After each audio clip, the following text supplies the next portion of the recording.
வரைக்குமே நம்ம ஏறி தான் போகணும். அதுக்கடுத்து இருக்கக்கூடிய 10 கொண்டை ஊசி வளைவுகள நம்ம இறங்கி போகணும். இந்த வால்பாறையில இருக்கக்கூடிய முக்கியமான சுற்றுலா தலங்கள் அப்படின்னு பார்த்தோம் அப்படின்னா, பிரைவேட் எஸ்டேட் ஒண்ணுக்குள்ள இருக்கக்கூடிய பாலாஜி கோவில். ரொம்பவும் பிரபலமான கோயில் வால்பாறைய பொறுத்தளவு அப்படின்னு நம்ம சொல்லணும். அதே மாரி வால்பாறை பழைய பேருந்து நிலையத்துக்கு பக்கத்தில சுப்பிரமணியர் கோவில் ஒண்ணு இருக்கு.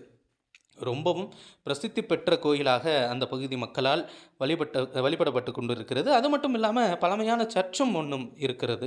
தேவாலயமும் ஒண்ணும் இருக்கிறது. இங்க பாருங்க, ரூட்டெல்லாம் எப்படி பச்சை பசேல்னு சூப்பரா இருக்கு இல்லையா?